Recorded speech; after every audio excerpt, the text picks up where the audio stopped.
Então, após anos de governo progressista, tido de esquerda, que conseguiu avanços sociais importantes, mais empregos, uma mudança até do panorama do país, esse modelo chega a um limite.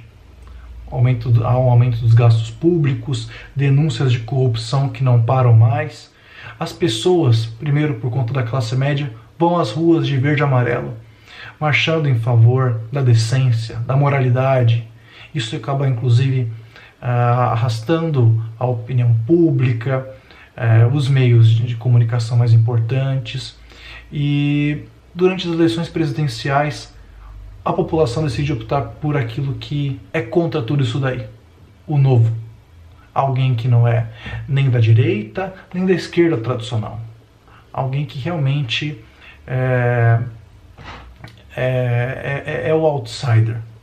Alguém fora desse novo sistema.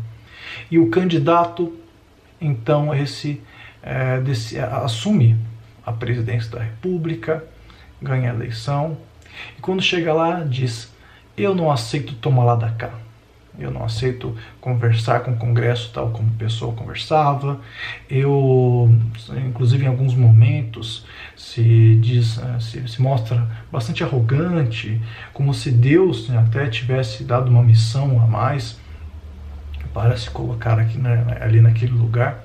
E quando a falta de tato, as decisões, inclusive pequenas, que um presidente da República não deveria tomar. O presidente da República tem que tomar decisões relacionadas à economia como um todo, e não uma e outra coisinha aqui e acolá. E quando aquilo ali começa a não dar certo e ficar insustentável, o presidente chega e escreve uma carta falando das forças terríveis que o cercam e como é complicado governar, querendo praticamente um apoio final do povo, um apoio final do Congresso, uma sensibilização que acaba não vindo. E acaba sendo o marco do fim do seu período. E estou falando de Jânio Quadros. É muito triste como a história do nosso país se repete mais de uma vez como tragédia. A diferença, no caso, é que o Bolsonaro é o Jânio Quadros com esteroides, porque enquanto o Jânio demorou mais de um ano para chegar nessa condição, o nosso querido Bolsonaro conseguiu chegar já na sua carta, no seu suspiro.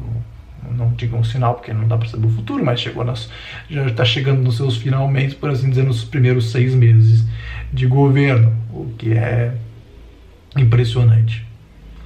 Mas interessante, né, desse paralelo, dessas histórias que se parecem tanto, né, e até ousando fazer uma espécie de futurologia do presidente Jair Bolsonaro, é interessante a gente analisar a história do Jânio, de onde que ele veio, como que ele surgiu, né? Porque ele também foi um grande outsider, né? E vamos lá, o Jânio, ele vem, até anoto aqui, ele vem de um período pós-getulista e pós-Juscelino Kubitschek. Então, é o segundo mandato de Getúlio Vargas, ele está mais à esquerda, fazendo mais reformas sociais. Depois vem o JK, que traz as montadoras para o Brasil, constrói Brasília. Isso daí transformou o país num panorama industrial, criou uma classe média urbana, fez um desenvolvimento, mas teve escândalo de corrupção, a população estava incomodada, lógico, com a classe política, tal como ela sempre foi, mas não só incomodada com o governo, incomodada com a classe política como um todo, porque a construção de Brasília houve escândalos de corrupção tanto de um lado quanto de outro. Claro que o governo acaba tomando mais, né, essas críticas, mas a população estava revoltada com a política. E aí o que me acontece? O que é normal, sempre a população está revoltada com a política, né? Mas o que acontece é que no final do período do JK há um aumento dos gastos públicos, uma certa estagnação, começo de uma estagnação econômica depois de avanços, né? Então é um período perfeito que a direita vê como, a direita no caso, os opositores de JK, vêem como uma possibilidade de tomarem o poder. O problema é que esses partidos conservadores também não eram bem vistos pelo povo, porque eram os tradicionais, os caras estavam sempre ali, também estavam mamando na teta, por assim dizer. Então, os conservadores decidem, e quando eu digo conservadores, eu digo a mídia tradicional, eu digo os partidos tradicionais como um todo, a direita, decidem então apoiar alguém de fora.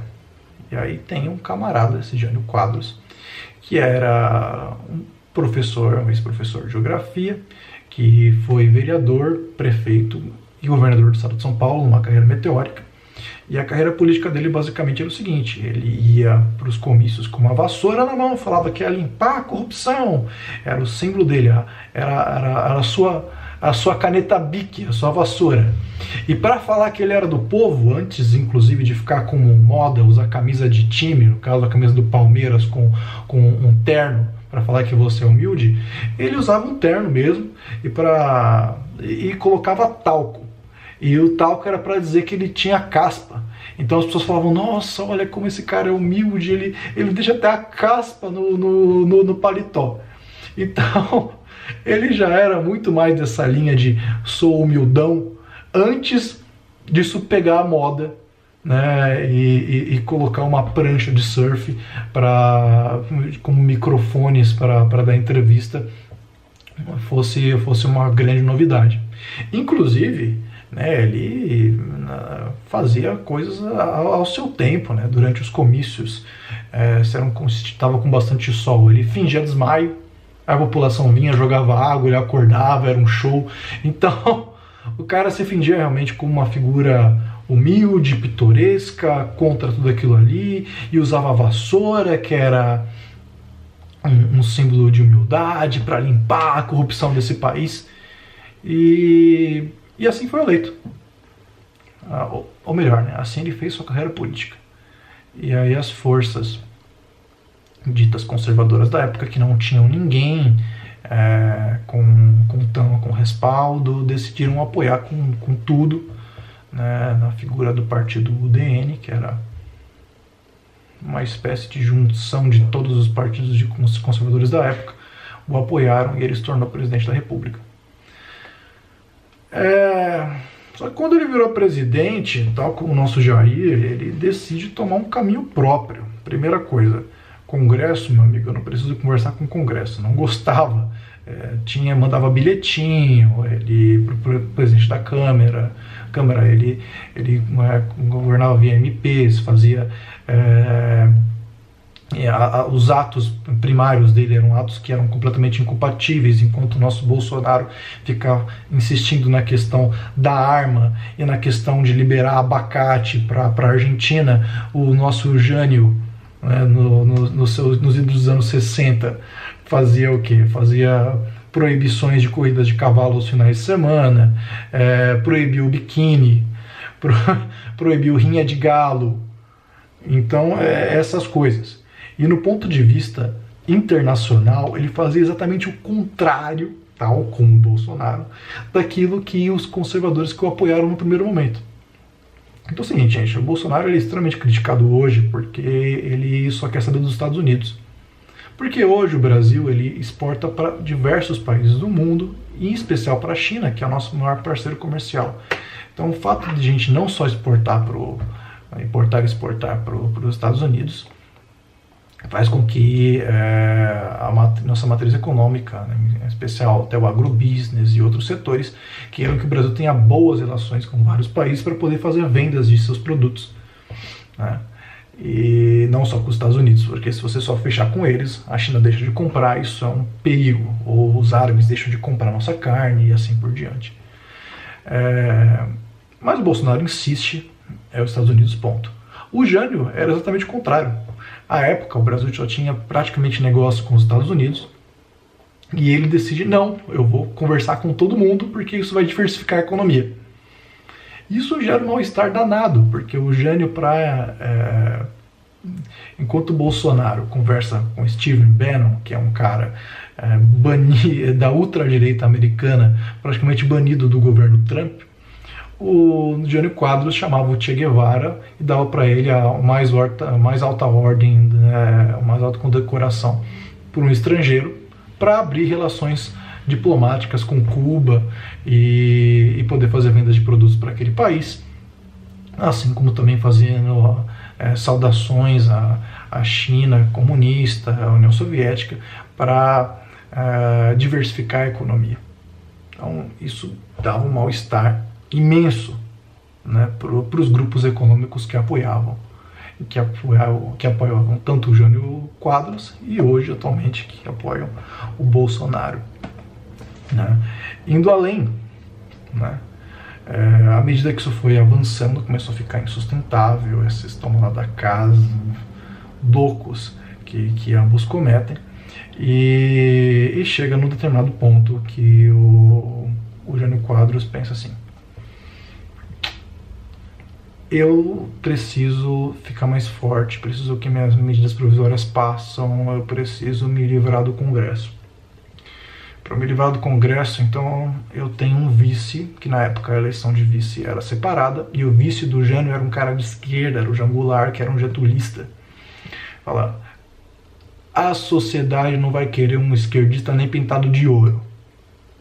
Então, eu vou escrever uma carta falando que forças ocultas me impedem de ocupar a presidência e vou fingir uma renúncia, ou vou pedir uma renúncia, mas o povo vai falar, não, Jânio, não renuncie, volte, fique aqui conosco. Ele achava que isso ia acontecer, achava que o Congresso ia pedir por favor, dessa maneira ele ia ter um apoio popular gigantesco, o Congresso sensibilizar pelo bem do Brasil e tudo ia dar certo.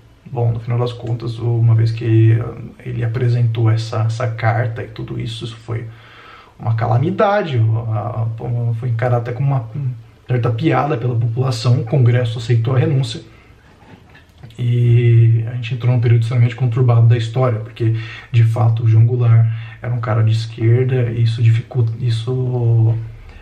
fez com que o parlamento, mais a direita, não quis que ele assumisse. Isso levou ao parlamentarismo. Depois o parlamentarismo foi derrubado, teve com um período de 1 ano de governo João Goulart e acabou gerando no final uma ditadura militar. Esse foi o triste fim dessa aventura do outsider Jânio Quadros. Agora e o nosso outsider Bolsonaro? Então ele chega no ponto também de fazer uma carta. Dessa vez ele não escreveu, ele simplesmente deu um repost, uma carta falando que é impossível governar o Brasil e que é perseguido e etc e tal. E aí ele me convoca a manifestações para um próximo final de semana, dia 26, pedindo que o povo vá às ruas e o apoie. Bom, dessa vez tem algumas coisas que o diferenciam. Não dá para dizer que o fim de Bolsonaro vai ser uma ditadura militar, porque não tem todos os elementos no jogo que tinha com Jânio Quadros. O vice do Bolsonaro está longe de ser um comunista. E a diferença é que Jânio também não chamou a população na rua tal como chamou. Nesse ponto final, talvez o nosso querido Bolsonaro esteja aparecendo muito mais, nesse ponto final específico, se juntando, fazendo um híbrido entre Jânio Quadros e Fernando Collor de Mello. Porque quando o Fernando Collor estava também para perder, estava para sofrer um processo de impeachment, estava perdendo força, ele pede para a população ir de verde e amarelo às ruas, e a população vai de preto, e isso gera um movimento dos caras pintadas e toda uma série de protestos que irrompem no seu impeachment.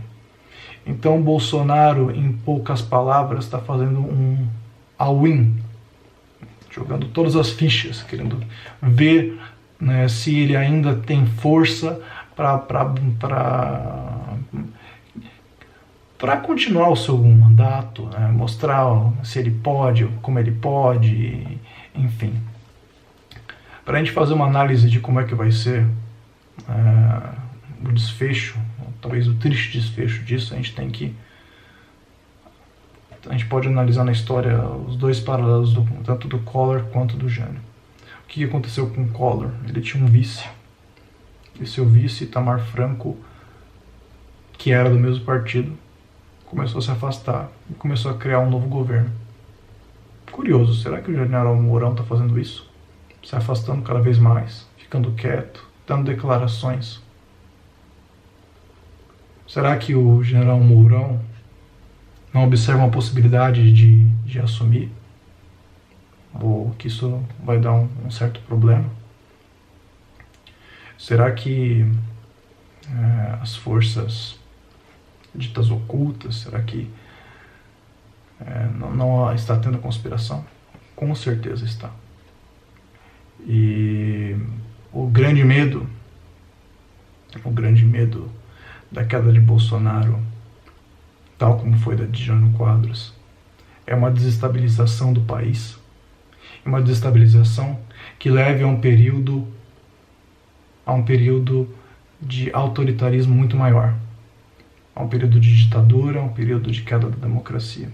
Então é por isso que nós temos que ficar atentos, que se caso ele de fato cair, estejamos nas ruas defendendo a democracia, defendendo o Estado de Direito e impedindo que a roda da história gire como tragédia novamente, elegendo pessoas que de fato vão mudar os rumos desse país, vão colocar ele para ser uma nação desenvolvida, uma nação orgulhosa, uma nação de primeiro mundo.